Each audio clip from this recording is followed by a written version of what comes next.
Ok, muy buenas tardes a todos y todas. Mi nombre es Ricardo Ortiz Arellanos, asesor en ciencias del Primer Tribunal Ambiental, y es un gusto dar inicio a la primera sesión del tercer ciclo de coloquios dedicado a las reformas a la institucionalidad ambiental, que comienza con el servicio de biodiversidad y áreas protegidas.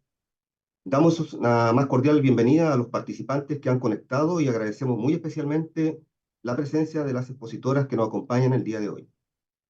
Este coloquio consistirá en dos exposiciones de una duración de 25 minutos cada una. Les avisaré cuando queden 3 minutos para que finalice el tiempo de exposición a cada una de las expositoras. Les recordamos que quienes participen en al menos 3 coloquios podrán solicitar su certificación al correo unidad.estudios@unta.cl. Desde ya invitamos al público a realizar sus consultas en la caja de preguntas y respuestas, las que serán respondidas al final de las presentaciones de nuestra expositora. El coloquio está siendo grabado y quedará disponible en el canal de YouTube del Tribunal. Para dar inicio, invitamos a la ministra presidenta subrogante del Primer Tribunal Ambiental, señorita Sandra Álvarez, para que nos dé sus palabras de bienvenida. Ministra. Gracias, Ricardo. Primero que nada, tal como lo acaba de señalar, ¿no es cierto?, Ricardo Ortiz, él es asesor en ciencias dentro del tribunal. Damos las gracias a todos aquellos que están hoy día conectados en este tercer ciclo de coloquios. Vamos a ver hoy día, ¿no es cierto?, lo que significa el servicio de biodiversidad y áreas protegidas, con invitadas a las cuales les damos especialmente las gracias. Ambas representan de muy buena forma instituciones que están directamente involucradas con este nuevo servicio que, en definitiva, después de muchos años de tramitación, ¿no es cierto?, legal ante el Congreso, fue posible sacar adelante. La semblanza de cada una la dará, por cierto, don Ricardo Ortiz. Solamente mencionar, ¿no es cierto?, que la primera expositora es la señora Daniela Manusevich, que representa hoy día a la ex jefa de la División de Recursos Naturales y Biodiversidad del Ministerio de Medio Ambiente. Y la segunda exposición está a cargo de la señora Constanza Tropa Tapia, que es gerenta de conservación de ecosistemas boscosos y xerofíticos de la Corporación Nacional Forestal. Infinitas gracias a ambas. Sabemos siempre que el tiempo, ¿no es cierto?, es escaso. Esperamos que las exposiciones sean de utilidad para ustedes. Y sin más, entonces vamos a este tercer ciclo de coloquios. Para quienes les interese, en nuestra página web están anunciados cuáles son los otros 3 coloquios que vienen a continuación, uno por mes. Muy amables a todos y que ojalá sea, ¿no es cierto?, una buena exposición, y gracias nuevamente a nuestras colaboradores por el día de hoy. Muy amables. Gracias. Bien, muchas gracias, ministra, por sus palabras. Tal como señaló la ministra, el Servicio de Biodiversidad y Áreas Silvestres Protegidas tiene sus raíces en la Ley 20.417, que creó la institucionalidad ambiental que conocemos hoy. Esa ley le dio al Ejecutivo el plazo de 1 año para presentar el proyecto de ley que la creará, dicho servicio, y tras más de una década de tramitación legislativa, finalmente contamos con un servicio de biodiversidad y áreas protegidas, así como un sistema que las administra. Bien, partiremos con la exposición de la doctora Daniela Manusevich Vizcarra, quien nos presentará la ponencia titulada Avances reglamentarios para la protección de la biodiversidad, servicio de biodiversidad y áreas protegidas. La doctora Manusevich es licenciada en Ciencias Biológicas de la Universidad Católica de Chile, posee un PhD en Políticas Ambientales de la Universidad Estatal de Nueva York, ha publicado diversos trabajos en economía ecológica, geografía ambiental, escenarios y modelación espacial. Actualmente es profesora asistente del Departamento de Geografía de la Universidad de Chile y jefa de la División de Recursos Naturales y Biodiversidad del Ministerio del Medio Ambiente, desde donde impulsa la implementación del Servicio de Biodiversidad y Áreas Protegidas, la Estrategia Nacional de Biodiversidad, el proyecto de Líneas Bases Capital Natural y cumplimiento de las obligaciones climáticas y de biodiversidad de Chile ante convenciones internacionales. Muchas gracias por acompañarnos, doctora Banuchevich. Puede iniciar su presentación. Muchas gracias por esta oportunidad de presentar un poco lo que estamos trabajando desde el Ministerio. Voy a comenzar a compartir mi pantalla. Me parece que ahí se ve, ¿no?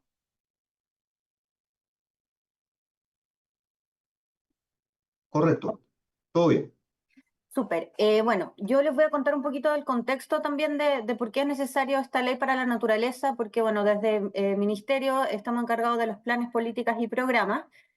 Bueno, y a esta ley le pusimos un nombre un poco más fácil de acordarse, que es Ley para la Naturaleza, porque crea el servicio de biodiversidad y áreas protegidas, pero también tiene una serie de otras regulaciones que son bastante importantes para la conservación de la biodiversidad.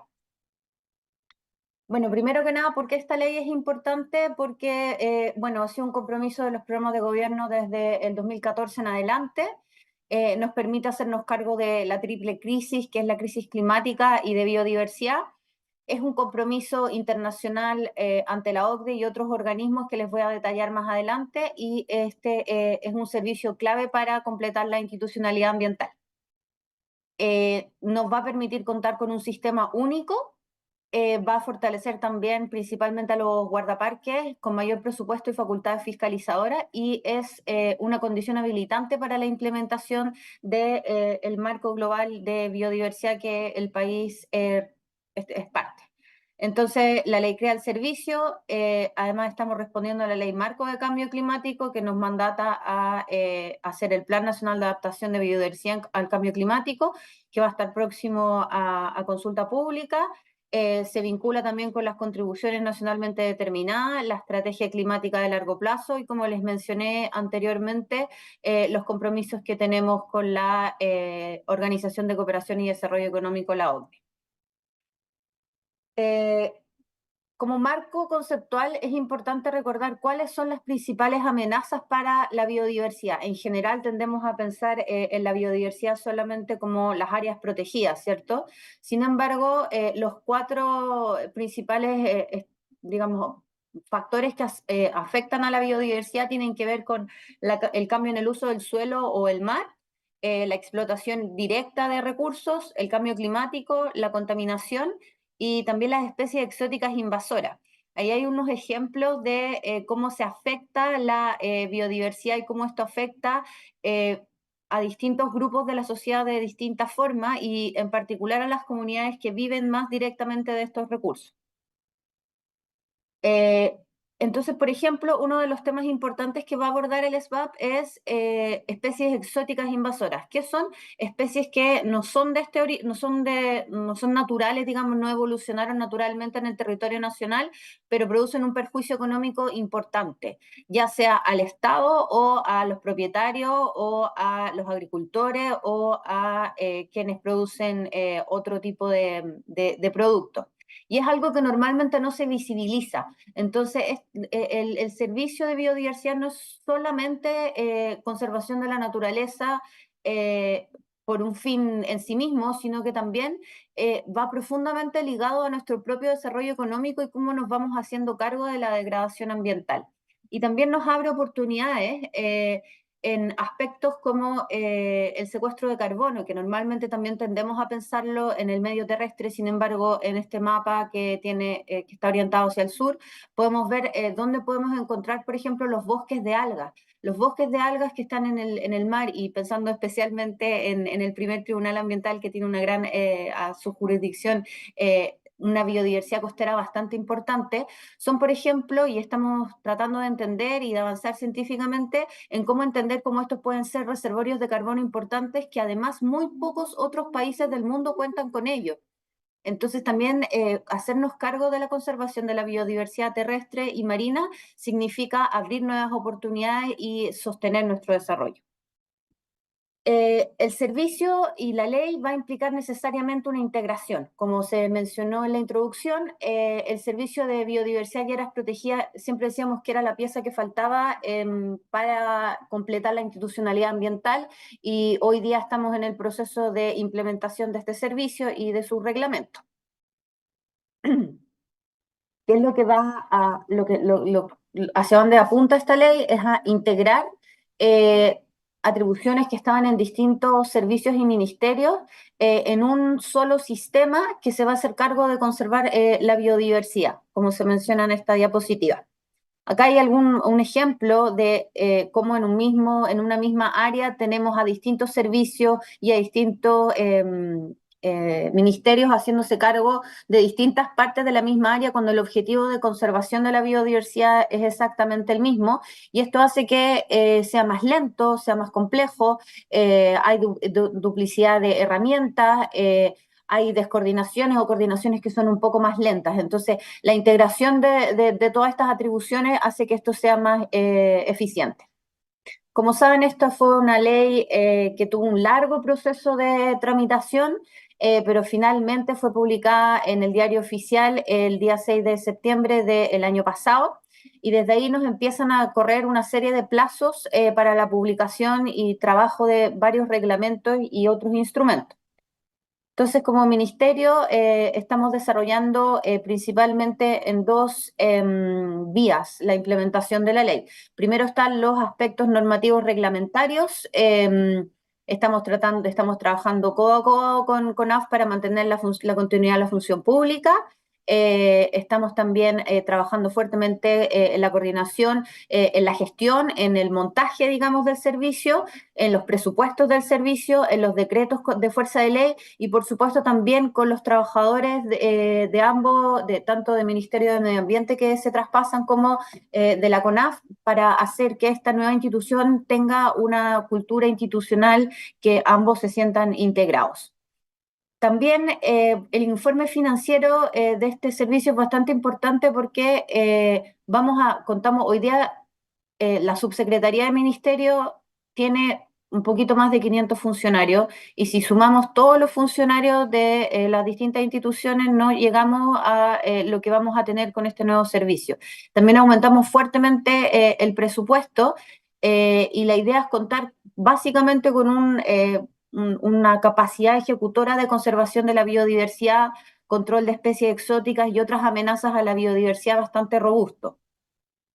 Bueno, esto es un cronograma más o menos genérico.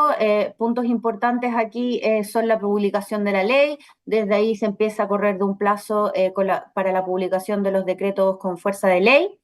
Estos decretos, además de esto, estamos trabajando, como les comentaba, los reglamentos, empezando las contrataciones. O sea, ya tenemos la primera directora, luego vamos a empezar con las contrataciones, que varias de ellas son por alta dirección pública.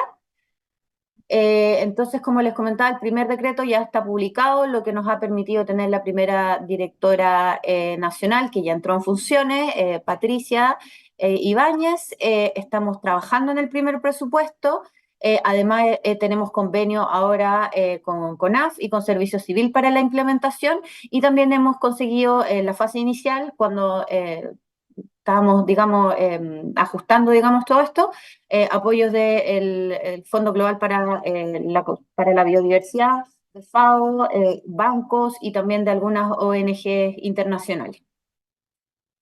Siempre es importante recalcar de que este es un proceso gradual. No es que el momento que se publica la ley automáticamente se monta un servicio, sino que se inicia con la dictación y la publicación del decreto con fuerza de ley número 1, que ocurrió en marzo, la primera semana de marzo, y luego gradualmente se va ensamblando el soporte, digamos, de este servicio, que parte principalmente por la convocatoria de la planta directiva, que va a ser a través de alta dirección pública. Ahora me quiero centrar un poco en lo técnico, ¿no? Porque tenemos 12, bueno, la hemos agrupado en 12 remisiones reglamentarias, y yo me voy a enfocar ahora principalmente no en las que tienen que ver con el montaje del servicio, sino que más bien con las que son de aspectos técnicos.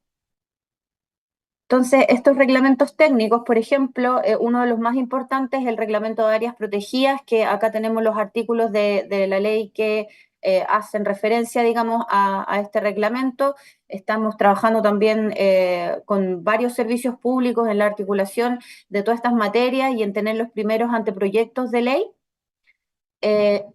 Y hasta ahora, bueno, como les comentaba, hemos trabajado en los anteproyectos, estamos en los procesos de participación ciudadana temprana, hemos hecho encuentros informativos, hemos trabajado también con distintos actores, después esto va a ir a consulta pública, posteriormente a consulta indígena, después a Consejo de Ministros para la Sustentabilidad y el Cambio Climático para finalmente ser publicado. Este es uno de los reglamentos más densos y también de los más importantes por las materias que trata.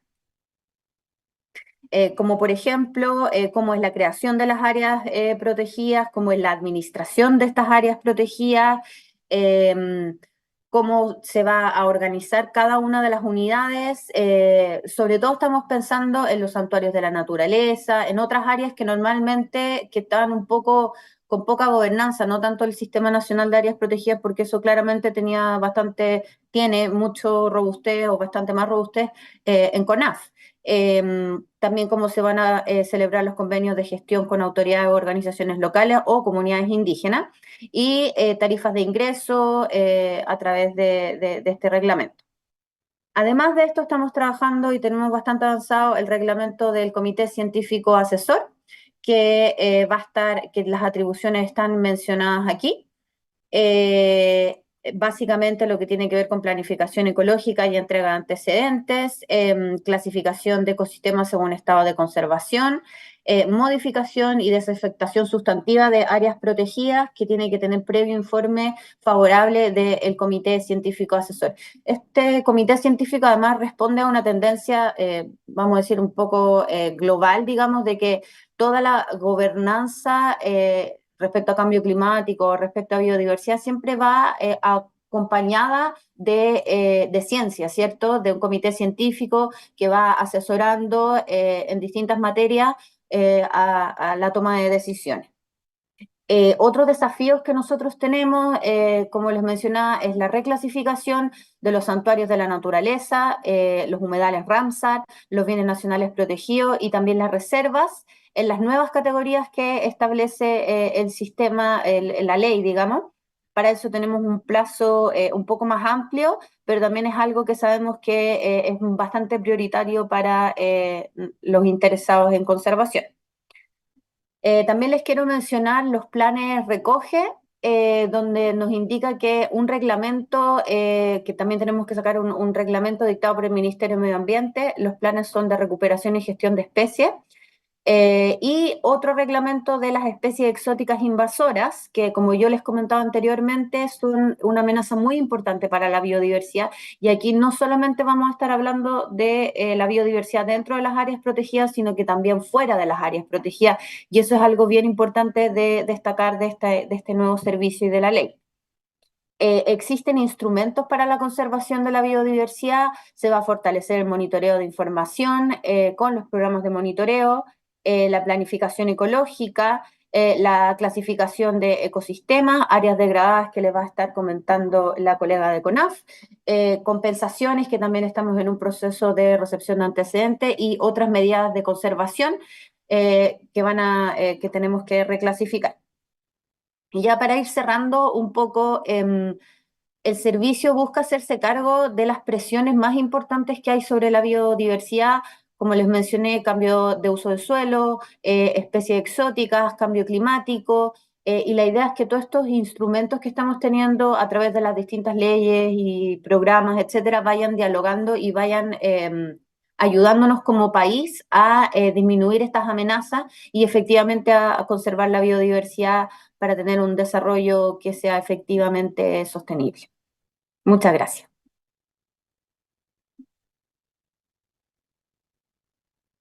Muchas gracias por su exposición y por entregarnos una visión general sobre el estado de la biodiversidad, los compromisos que nuestro país ha asumido en esta materia y los avances en la implementación de la ley. Bien, a continuación expondrá doña Constanza Tropa Tapia con la ponencia La contribución del Servicio de Biodiversidad y áreas protegidas en las zonas áridas, semiáridas y degradadas. La expositora es ingeniera en recursos naturales de la Universidad de la Frontera, magíster en políticas públicas de la Universidad de Chile y diplomada en políticas ambientales, instrumentos económicos y de políticas de género.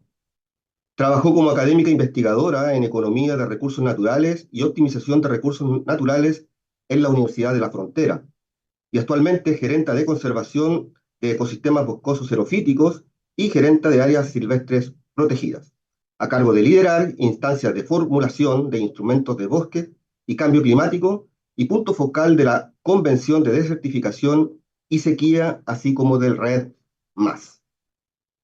Reiteramos nuestros agradecimientos por participar en esta actividad y puede iniciar su presentación, Constanza. Muchas gracias, Ricardo. Buenas tardes a todas y todos. Muchas gracias por la invitación. Por mientras no sé si me pueden confirmar si se ve la presentación. Está ok. Falta ahí en modo Ahí, presentación y... Ok, ahí, ahí ¿a está. ver? Perfecto. Perfecto, ya. Em, Tal como nos mencionaba Daniela anteriormente, el servicio de biodiversidad tiene varias aristas, unas que tienen que ver con la implementación y otras que tienen que ver con temas técnicos. Pero principalmente tenemos que reconocer primero que el 6 de septiembre del año pasado, que también fue mencionado, se crea o fue publicado en el diario oficial la Ley 20.600 del SBAP, siendo su principal objetivo la conservación de la diversidad biológica y la conservación del patrimonio natural del país a través de distintas acciones, entre ellas la preservación, restauración y uso sustentable de los genes, especies y ecosistemas. Bueno, acá solamente un cronograma que en el fondo esto parte en el 2023, pero tenemos un plazo hasta el año 2027 para el traspaso de atribuciones a los trabajadores y trabajadoras y también los bienes. Bueno, y entre ellos el principal trabajo que tenemos este año tiene que ver con los DFLs, que para este caso son tres, y en el 2025 el plazo de promulgación de los reglamentos. En términos generales, bueno, solamente para hacernos una idea en el fondo de lo que costó el plazo que llevó esta ley, que comenzó en el año 2011, que surge la iniciativa ya en una cuenta pública presidencial y ya en el 2023 es donde se firma por el presidente el decreto, digamos.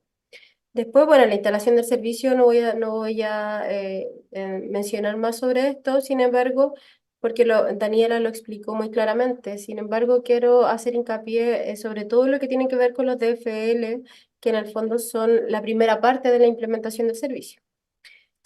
Bueno, hay distintas instancias de coordinación entre el Ministerio de Medio Ambiente y el Ministerio de Agricultura, a objeto de fijar distintos criterios jurídicos para esta etapa de transición.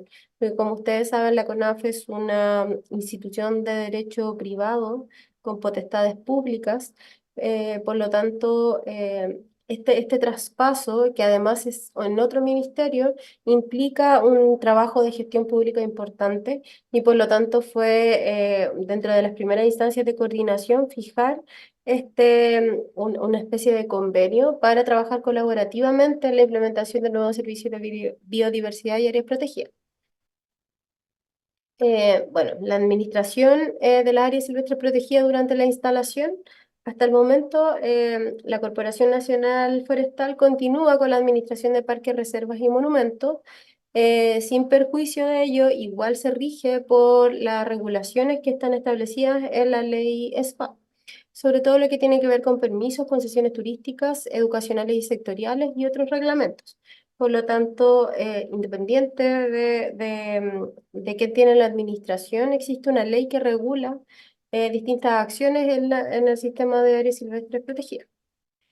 Acá hay un cambio importante con respecto a las reservas forestales, que realizó cambios que empiezan a regir del 6 de septiembre del año pasado, que pasa de la categoría de reserva forestal a una reserva nacional, aplicando todos los actos regulatorios establecidos en la ley.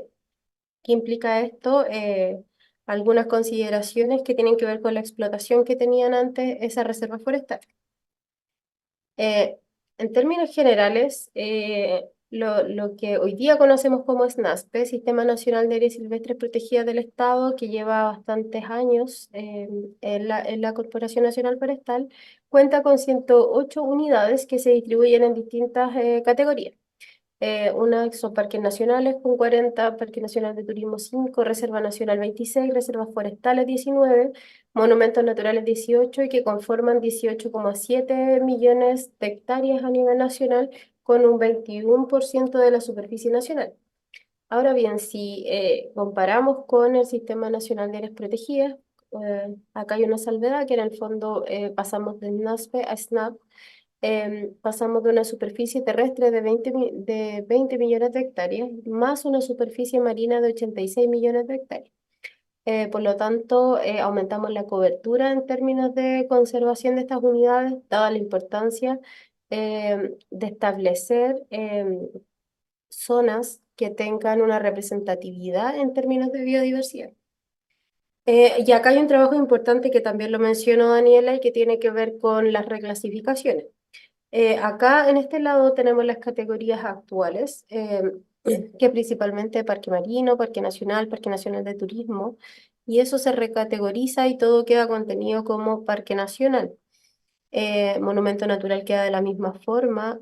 La Reserva Marina, Reserva Nacional y Reserva Forestal también se recategorizan y quedan como una Reserva Nacional.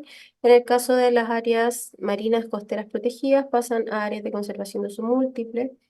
Y se consideran además otras categorías como la Reserva de Región Virgen y la área de conservación de pueblos indígenas. En la parte de arriba, que indica como nivel de protección, es una protección más estricta. En estas tres categorías se prohíbe la explotación de los recursos naturales con fines comerciales. Y en el caso de las que están en la parte inferior, existe una mayor amplitud de las actividades permitidas en ellas. En estas tres categorías podrán desarrollarse actividades compatibles con la conservación. Principalmente este trabajo de categorización no se hace de la noche a la mañana, pero en el fondo tenemos que avanzar en esta homologación de lo que establecemos como Sistema Nacional de Áreas Protegidas.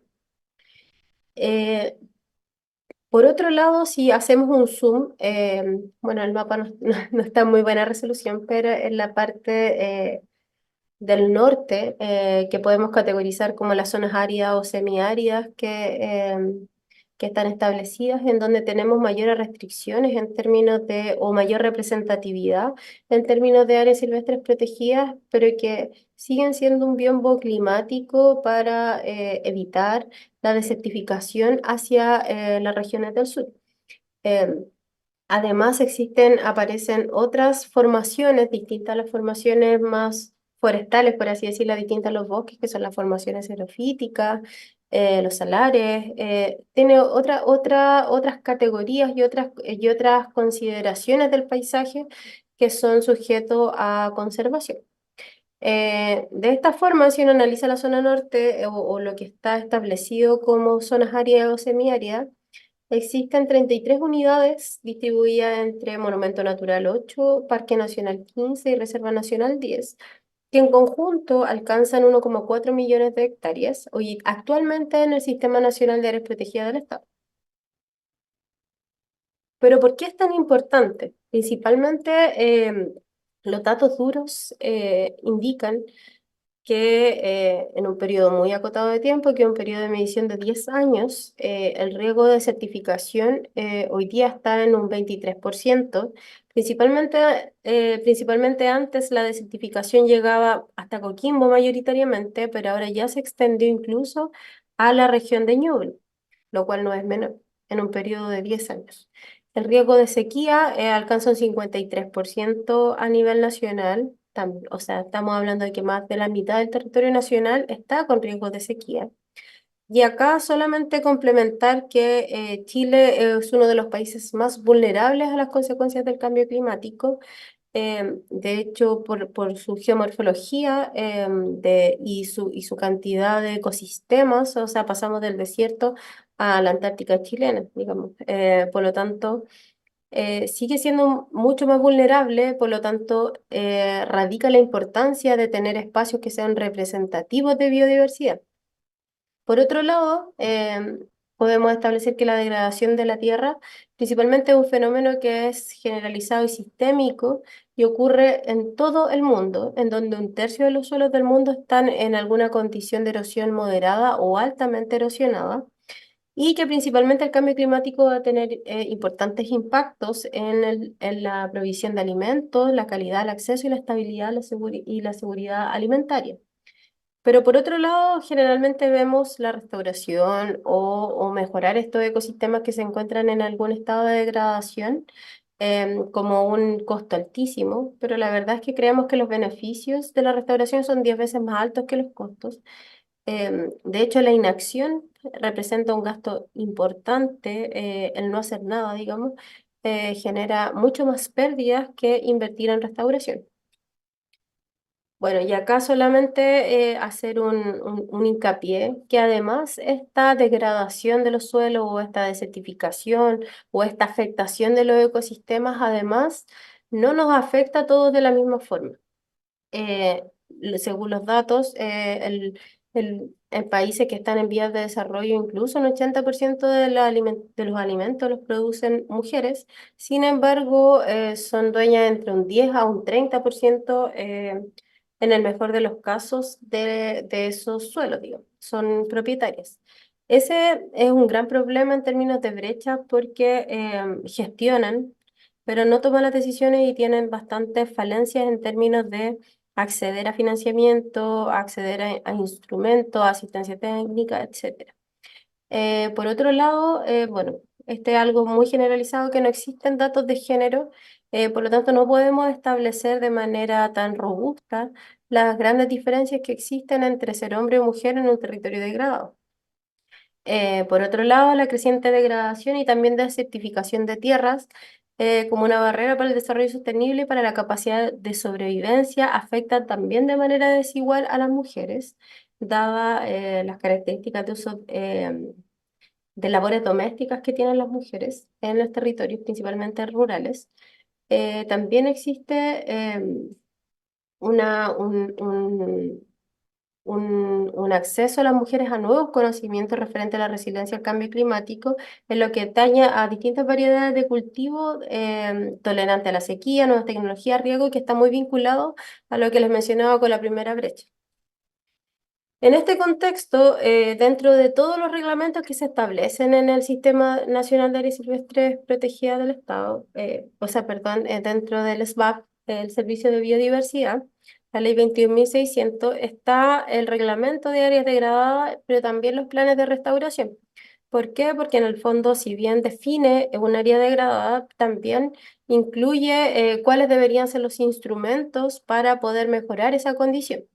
Por lo tanto, ¿qué buscamos? Establecer criterios científico-técnicos y el procedimiento de la identificación de aquellas áreas que se encuentran en algún estado de degradación, en conformidad a lo que está establecido en el artículo 32 de la Ley 21.600, así como regular materias vinculadas con la elaboración, implementación o ejecución y fiscalización de la restauración ecológica de esos que están contenidas en ese instrumento.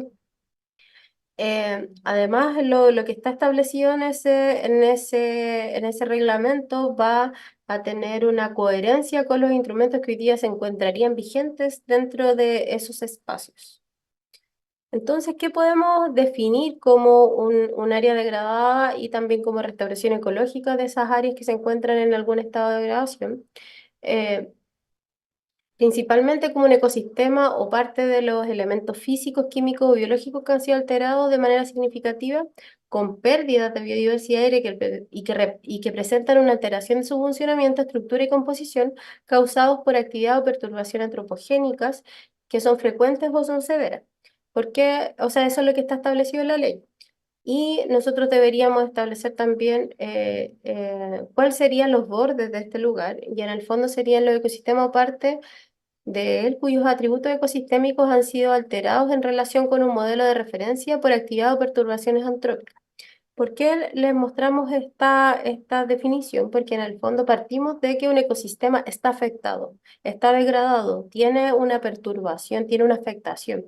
Y por lo tanto implica incluir algunas acciones, en este caso por parte del Estado, para poder cambiar ese rumbo. Y acá es donde no definimos la restauración ecológica, sino que la define la propia ley como una actividad que busca reponer o reparar un área degradada a una calidad similar a la que tenía con anterioridad a su pérdida, disminución o menoscabo.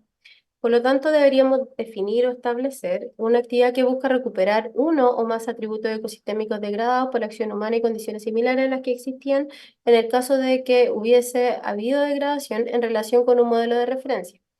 ¿Por qué esto es importante? Y hace una referencia entre uno o más atributos, porque hay ecosistemas que nunca van a volver a ser el ecosistema original que era, pero sí es importante recuperar ciertas funcionalidades, sobre todo en ecosistemas desérticos o en zonas áridas o semiáridas, que no solo es una afectación del suelo, sino que es una afectación sistémica en términos de acceso al agua, en términos de cobertura, en términos de un conjunto de condiciones. Por lo tanto, por eso es tan urgente comenzar acciones de restauración que permitan mejorar o tratar de recuperar ciertas funcionalidades ecosistémicas. Bueno, dentro de los principios que se establecen, principalmente la participación, considerando que involucra a un conjunto de actorías a nivel territorial y que generan también beneficios socioeconómicos, ecológicos y también fortalece la resiliencia en los territorios. Por otro lado, también se considera la diversidad de conocimientos.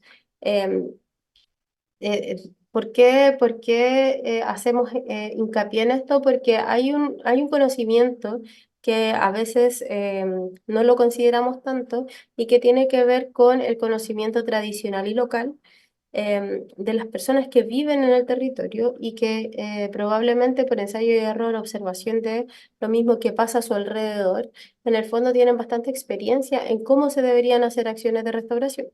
Y eso es muy importante para poder alimentar instrumentos de política pública que en el fondo van a generar cambios a nivel territorial, o esperamos que genere cambios a nivel territorial. La referencia nativa, que la restauración ecológica use ecosistemas nativos como una referencia, considerando el cambio ambiental y climático según cómo se establezca como relevante. La recuperación natural, la restauración ecológica debe apoyar los procesos naturales de recuperación de los ecosistemas, abordando los factores de degradación. Acá este punto es bien interesante porque en el fondo hay ecosistemas que se recuperan solos, sin embargo, se debe tener una relación, una identificación de cuáles son los factores de degradación para poder también atenderlos, porque si no va a ser un continuo de que estamos restaurando, pero no estamos vinculando los factores de degradación. Operativo, la restauración ecológica debe proponer meta objetivos claros y que también sean alcanzables y que también se puedan monitorear. Una ambición que la restauración ecológica busca lograr un nivel de recuperación lo más alto posible en la medida de lo posible y valga la redundancia, la eficiencia de la escala. Principalmente a mayores escalas disminuyen los costos también de esa restauración y aumentan también los beneficios. La continuidad, la restauración ecológica se desarrolla en el marco de un continuo de acciones de restauración y también la pertinencia genética que tiene que ver con de dónde están las especies que buscamos recuperar. El manejo adaptativo que realiza observaciones a los resultados y va tomando decisiones con respecto a lo que está resultando y lo que no está resultando tanto. En ese contexto, en términos generales, deberíamos tener un procedimiento. Voy a correr esto porque no alcanzo a ver. Ahí sí. eh, que es un proceso regular, que esto no está todavía nada, está en proceso de diseño, todo es una propuesta, todo es un trabajo que está recién comenzando y que, bueno, tendría un procedimiento de ingreso que podría ser de oficio o de solicitud del interesado. Sale la resolución de inicio, se envía a los organismos que son competentes, como en este caso Pesca, CONAF, DGA, etcétera, muy como funciona SEIA.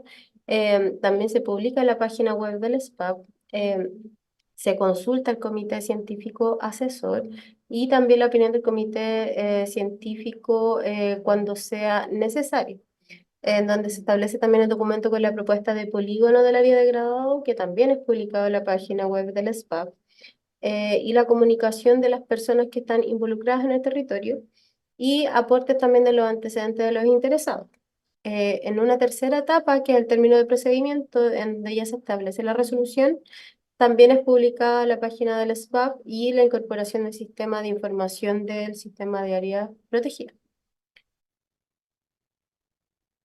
Bueno, estas son otras modificaciones relevantes que en el fondo a considerar que el SBAP también modificó algunas regulaciones que tienen que ver con la ley 20.283, principalmente vinculadas a los bosques de preservación y algunas vinculaciones y algunas normas vinculadas.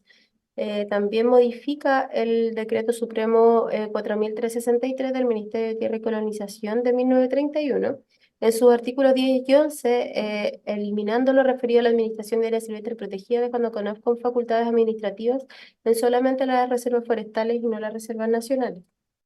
Eso para ser coherente la norma.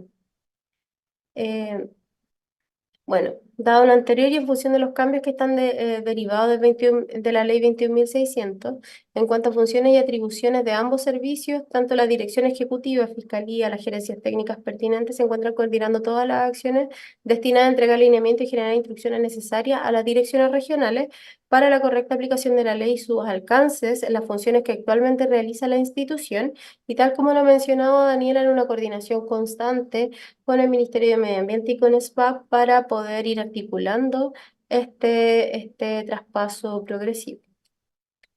Bueno, esto es solo un organigrama de cómo funcionamos en términos de la mesa de implementación, mesa jurídica, principalmente para la estructuración de los DFL, en el caso del servicio civil para la alta dirección pública, las consultas que se deben realizar y bueno, las coordinaciones internas que estamos realizando casi semanales para la implementación de este servicio. Eso es por mi parte, muchas gracias. Bien, agradecemos su exposición en la que nos presentó un panorama general sobre la reglamentación para zonas áridas, semiáridas y degradadas. Bien, a continuación atenderemos algunas preguntas y comentarios de los asistentes, ¿cierto? En una primera ronda de preguntas comenzaremos con doña Daniela y luego con las preguntas que pueden haberse realizado para Constanza, quienes responderán, ¿cierto?, sus consultas en ese mismo orden. Bien, vamos a ver aquí, algunos se individualizaron y otros como anónimos. Vamos a Felipe Díaz, consulta para Daniela. En comparación a los otros servicios, sea SMA, ¿a qué causa se atribuye la larga implementación del SBAP? Pregunta Felipe Díaz. Daniela. Muchas gracias por la pregunta. Bueno, es principalmente la magnitud que tiene el servicio. Este va a ser un servicio muchísimo más grande y descentralizado territorialmente que todos los anteriores. Entonces, digamos, la infraestructura administrativa que tiene que tener detrás implica un trabajo y un montaje bastante intenso. Con todo, la ley establece que existiría un plazo hasta 2027, pero estamos tratando y trabajando arduamente para acortar lo más posible esos plazos.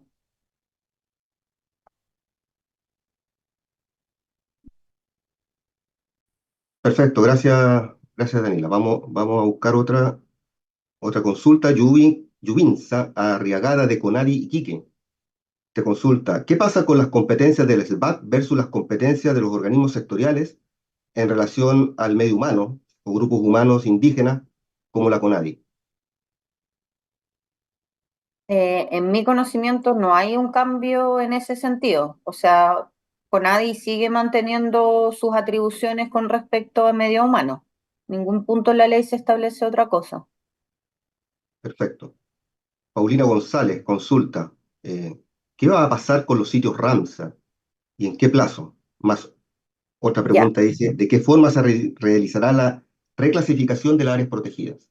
Son las dos preguntas. La ley indica que los sitios Ramsar, hasta antes de que saliera la ley, pasan a ser parte del sistema de áreas protegidas. Ese es un primer punto. Luego, el servicio le va a proponer al ministerio cómo reclasificar, bueno, esto está establecido en el artículo 4, letra F, el servicio propondrá al Ministerio de Medio Ambiente la categoría aplicable a fin de que éste lo declare como tal. Entonces, básicamente, el servicio es el que le va a proponer al ministerio y el ministerio formaliza. Para esto, si me recuerdo bien, existe un plazo en la ley de 5 años. Perfecto. Rodrigo, otra consulta, dice, ¿de qué manera se pretende controlar y erradicar especies invasoras si estas acciones, entre comillas, chocan con el principio de propiedad privada? Dice, es decir, ¿cómo se realizarán las estrategias y acciones fuera de las áreas protegidas? No sé si entiendo muy bien esa pregunta, pero en general sabemos de que el medio ambiente es un bien también, ¿cierto? Así como la propiedad. Entonces, no se me ocurre además un ejemplo muy concreto donde esto pueda chocar, porque en general se consideran especies exóticas invasores, especies que sus poblaciones están fuera de control. No es que sean propiedad o que sean, supongo que lo está viendo como propiedad de alguna Probablemente. persona. No me queda muy claro eso, pero en general se define como especie exótica invasora aquellas especies que no evolucionaron en estos ecosistemas, pero cuyas poblaciones han crecido exponencialmente y están afectando a la biodiversidad nativa. Perfecto. Muchas gracias, Daniela. Vamos a dar el paso a Constanza. Consultan acá, anónimo, dice, ¿qué ocurre con las áreas puestas bajo protección oficial que no cuentan con una homologación a las definiciones de la ley SBAP, como santuario de la naturaleza o humedales urbanos declarados? Ahí, Ricardo, mira, con respecto a los humedales urbanos, o sea, tienen su regulación en específico, digamos, que son que es la ley, pero en el caso de los humedales Ramsar, que en el caso de las actuales áreas silvestres protegidas, hay trece que están dentro del sistema y que en el fondo estarían dentro de las unidades que hoy día están preclasificadas, en el fondo van a tener una evolución. Con respecto a los, espera, un segundo. Con respecto a los santuarios de la naturaleza, bueno, ahí Daniela yo creo que tiene más experiencia con respecto a eso, pero va a tener un espejo, digamos, no es que hoy día desregulamos, en el fondo hoy día lo que estamos haciendo es reclasificando. Ahí no sé, Daniela, si tienes algún comentario adicional. Sí, básicamente la reclasificación se basa en los objetos de conservación y esos se van a clasificar dentro de las nuevas categorías. Y también existe un plazo, pero como muy bien decía Constanza, esto no significa que en ese intertanto pierdan su estatus, digamos. Tienen que ser reclasificadas y nuevamente es un proceso que hay un plazo determinado para hacerlo. Perfecto. Constanza, acá hay una pregunta. ¿Qué pasará con los sitios prioritarios, señalan? No sé si eso lo puede contestar Daniela o Constanza, no sale a quién, pero es un tema interesante. Sí, ¿Cómo se aborda? sí, los sitios prioritarios, para efectos de la ley 21.600 existe un transitorio que habilita al ministerio para, digamos, a través de decreto supremo, definir cuáles van a ser los sitios prioritarios para efectos de la ley 21.600. Esto no implica, no está cambiando la 19.300 y los sitios de prioridad nacional. Ese es como un primer punto que es bastante importante. Este transitorio habilita el ministerio para sacar estos sitios prioritarios a nivel nacional, que estamos trabajando, de hecho ya abrimos recepción de antecedentes técnicos, digamos, de cada uno de estos sitios en la macrozona norte y centro, y prontamente vamos a abrir en la zona sur. Y la idea es que saquemos estos sitios prioritarios para efectos de la ley, que va a tener una cierta regulación, que si me acuerdo bien está en el artículo 116, cuáles van a ser las restricciones que van a aplicar sobre sitios prioritarios. Y bueno, todo eso es un proceso que estamos trabajando ahora, levantando antecedentes, porque algunos de estos sitios vienen de las estrategias regionales y son un poco antiguos, entonces necesitamos tener los antecedentes más actualizados. Y nuevamente todo esto va a un proceso de consulta, se van evaluando. En algunos casos, algunos sitios prioritarios pasaron a ser, tienen una categoría de conservación más alta. Hay una variedad de casos que estamos sistematizando y definiendo, y para eso estamos en la etapa de recepción de antecedentes, para luego hacer todos los procedimientos participativos que esto implica. Sin perjuicio de que cuando acabe el transitorio, la planificación ecológica también va a definir cómo se pueden determinar nuevos sitios prioritarios. Entonces hay varias vías, digamos, para atender este punto. Perfecto. Acá hay otra pregunta que probablemente para Daniela o Constanza, pero es súper interesante. Dice, atendido que ahora el SBAT va a tener a su cargo la fiscalización de las áreas marinas, dice. ¿Cómo piensan operativizar esta atribución a través de convenios de colaboración con la Armada, con el Sistema Nacional de Especies Protegidas? O sea, me imagino un símil a lo que hace la SMA con las actividades subprogramadas. ¿Cómo se operativiza la fiscalización de estas nuevas unidades? Ya. Dale, Eso va a quedar. ¿Connie? dale. Se está trabajando también en ese reglamento, que no es como un reglamento propiamente tal de biodiversidad, entonces no tengo como el detalle más específico, pero sí en la ley se establecen esto como, si recuerdo bien la palabra, es como encomendamiento, o sea que en el fondo Ah, el servicio de biodiversidad le puede encomendar a otro servicio hacer ciertas cosas, ujú. pero obviamente eso también tiene que tener un reglamento y eso también es algo que se está trabajando. Constanza, ¿tú querías aportar algo? No, solo mencionar que, o sea, efectivamente ahora aumentamos la cobertura en un área importante de objetos de conservación que hoy día, no digo que estaba regulado, sino que no tenía objetos de conservación, digamos. Más allá de eso, evidentemente va a implicar que vamos a tener que hacer un trabajo colaborativo con las instituciones que pertinentes y en el fondo, como esto también es un procedimiento nuevo, en el fondo vamos a aumentar en 86 millones de hectáreas la cobertura de la área silvestre o protegidas. Por lo tanto, claro, va a depender un poco de cada uno de los territorios y de las competencias que tenga cada una de las instituciones y las potestades en términos de la fiscalización. Perfecto. Bien, eso diría yo a grandes rasgos. Vamos a ver si aparece alguna otra por acá, pero más o menos han estado comentando en el mismo tenor de las preguntas que se han hecho, así que acá hay una última. Dice, ¿cómo conversará la ley de bosque nativo con los planes de restauración de zonas áridas, ya que las formaciones xerofíticas no están reconocidas por estas?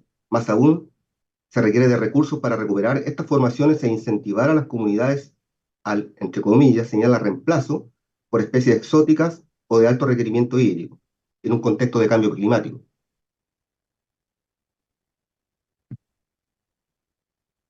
Ahí, Ricardo, con respecto, claro, evidentemente las formaciones xerofíticas para cumplir con las definiciones de una formación xerofítica tienen que cumplir con ciertas métricas. Por lo tanto, creemos que, bueno, acá son varias vías. Una cosa son las formaciones xerofíticas que hoy día están en áreas silvestres protegidas o están en unidades, digamos. Y por otro lado están las que están en propiedades privadas y que también pudieran ser objetos, por ejemplo, de restauración y que en el fondo va a tener un híbrido en términos de la aplicación del SPAP, pero también de las regulaciones forestales que hoy día están vigentes, que también requieren que sean modificadas. Y en el fondo hemos estado trabajando justamente en el fortalecimiento de las zonas áridas y semiáridas porque creemos que efectivamente tienen que existir mayores incentivos, porque hoy día los incentivos que existen están dados por la ley 20.283 de bosque nativo y que efectivamente está hecha para bosques y no para formaciones xerofíticas, digamos. O sea, solamente hay una línea específica que pudieran entrar, que es las formaciones xerofíticas de alto valor ecológico. Pero creemos que tiene que existir un incentivo diferenciado para las zonas áridas y semiáridas, dado el tiempo, dado el plazo y dadas las condiciones hídricas también del sector. Y sobre todo porque hoy día nos las estamos considerando, por ejemplo, como un sujeto de manejo o hacer intervenciones silvícolas para propiciar su restauración, porque son las comunidades las que viven en esos territorios, digamos.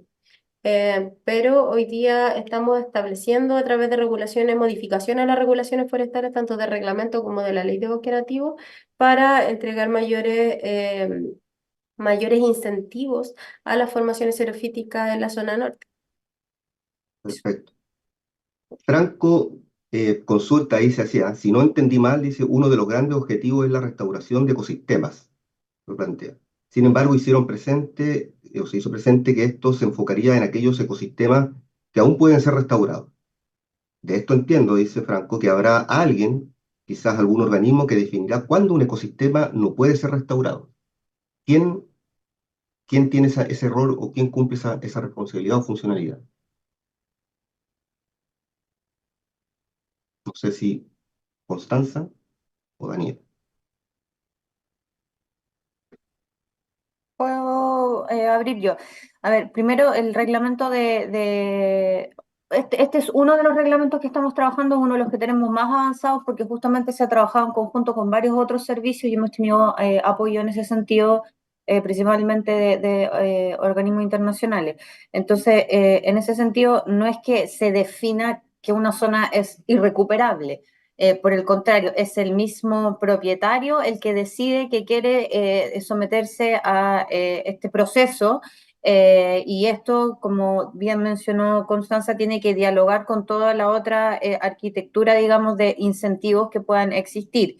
Y solamente para, quizás que no se puede, quizás no se entendió también, pero las formaciones xerofíticas son estas formaciones que están principalmente en zonas donde llueve menos, las zonas más secas, y por lo tanto hay menos vegetación o no hay árboles grandes.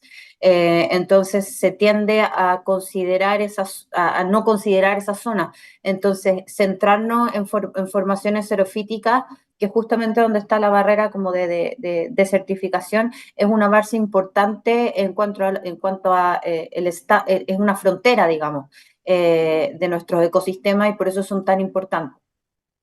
No sé, Connie, ahí, ¿qué áreas de grada es tu...? O sea, la idea es que tal como decía Daniela, si bien el propietario o el área, digamos, se define como degradada, primero partimos de que existe una perturbación, o sea, una afectación. Y en el fondo vamos a tratar de hacer acciones para mejorar esa condición. Sin perjuicio de ello, o sea, evidentemente hay un componente de eficiencia y de consideraciones de lo que es viable hacer y lo que no es viable hacer. Por ejemplo, hay muchos ecosistemas que se recuperan solos y que no es necesario, no sé, hacer intervenciones que tengan un mayor costo, digamos. Pero hay otras que sí se requiere intervenciones periódicas, hacer enriquecimiento ecológico, hacer algunas acciones que permitan aislar quizás de factores de degradación. Y por eso lo mencionamos un poco en la presentación. Hay zonas que solamente requieren que lo aislemos de los factores de degradación o al menos que tratemos de minimizar los impactos y la afectación constante sobre ese ecosistema. Por lo tanto, creemos que es muy importante eso, que en el fondo no es solo restaurar, no es solo recuperar, sino identificar los factores que continuamente están degradados. Les voy a dar un ejemplo que no aplica tanto para las zonas áridas y semiáridas, a excepción de Coquimbo, donde hay incendios importantes forestales. Pero, por ejemplo, no sé, pues si queremos establecer una restauración en un ecosistema que fue incendiado o que fue afectado, o sea, evidentemente la recuperación de ese ecosistema tiene que ir de la mano con la prevención de incendios forestales en el fondo, o evitar la propagación de esos incendios, porque en la práctica no tiene mucho sentido estar restaurando continuamente si yo no estoy atacando el factor que degrada ese ecosistema. Por lo tanto, ese factor es muy importante y por eso lo quisimos relevar dentro de la información de un ecosistema degradado, porque ese es un poco el objetivo, que en el fondo vayamos integrando de manera mucho más integral y sobre todo con un fuerte componente de participación, porque si las personas que viven en ese territorio no hacen que estas iniciativas sean sostenibles en el tiempo, no tiene mucho sentido realizar acciones de restauración, digamos, porque en el fondo después el Estado se va y esas restauraciones quedan a medio camino. Correcto, así a la comentada Rodrigo, Franco, perdón, de no propiciar el surgimiento de zonas de sacrificio. Perfecto. Agradecemos nuevamente a las expositoras por su disposición y generosidad en compartir parte de sus trabajos y experiencias en estos temas que son de gran interés. Agradecemos también a las y los asistentes que con sus preguntas y comentarios colaboraron en enriquecer el debate y profundizar algunos elementos relevantes. Entonces, para finalizar, invitamos a la ministra presidenta subrogante para que nos dé unas palabras de cierre. Ministra. Gracias, Ricardo. Gracias a Constanza y también a Daniela. Tal como dije al principio, sé que el tiempo normalmente es escaso, más aún, ¿no es cierto?, profesionales que tienen cargos de alta responsabilidad y supongo que aparte de los compromisos profesionales, compromisos también personales. Entonces, Infinitas gracias ¿cómo se llama? A ambas. Dejar, ¿no es cierto?, al resto del público invitado para los otros coloquios que están en definitiva ya enlistados. El 27 de junio la reforma al sistema de evaluación de impacto ambiental. El 25 de julio la reforma a la Superintendencia de Medio Ambiente. Este va a tener una pequeña variación. Fíjense que los dos expositores para ese coloquio pidieron estar en Antofagasta y lo vamos a tener presencial. Así que probablemente vamos a indicar a las personas que estén también dentro, ¿no es cierto?, de las cercanías del tribunal o en la ciudad de Antofagasta, que pueden acercarse a las dependencias del tribunal para estar con estos expositores que amablemente van a estar en la ciudad. Y finalmente, el 22 de agosto es el único coloquio distinto que no es necesariamente directo a una reforma que hoy día se esté pensando en materia ambiental, pero sí claramente es importante para la macrozona donde el tribunal tiene jurisdicción. Corresponde al tema del litio. El litio se va a revisar, ¿no es cierto?, con también dos expositores. La regulación que se está proponiendo para lo que significa hoy día este importante mineral y además de eso, las proyecciones que tiene efectivamente para efectos de nuestro país, dependiendo de la regulación y la política, ¿no es cierto?, que finalmente se afiance en este tema. Así que sin más, un agradecimiento enorme nuevamente a las profesionales. Yo normalmente suelo decirle a usted, estos temas son muy específicos, pero siempre tenemos yo diría, una audiencia más bien fiel y como siempre se ha dicho, yo creo que un deber que tenemos todos los servicios públicos es adentrarnos en nuestros temas y tener una suerte de volver, ¿no es cierto?, en educación, esencialmente, ¿no es cierto?, a todos nuestros usuarios. Eso, muy amable. Muchas gracias y que todos tengamos en lo poco que resta de semana, ya mañana tengamos a lo menos un buen cierre de semana y un mejor fin de semana. Gracias también a todo el equipo del Primer Tribunal Ambiental por el esfuerzo. Muchas gracias. Bien, muchas gracias, ministra. Entonces, habiendo la ministra entregado la invitación para los próximos coloquios que se nos vienen, es solamente reiterar que el enlace para cada uno de ellos va a ser remitido por correo electrónico a las personas que se fueron inscritas o que van a ser inscritas en cada uno de ellos. Y si no lo han hecho, bueno, invitarlos a que lo puedan hacer. Les recordamos igualmente que quienes participen en 3 o más coloquios podrán solicitar, ¿cierto?, su certificación al tribunal a través del correo electrónico unidad.estudios@1ta.cl. Bien, con esto damos por finalizado el coloquio Medio Ambiente y el Servicio de Biodiversidad y Áreas Protegidas. Muchas gracias, ¿cierto?, por su atención y que tengan una excelente tarde. Muchas gracias.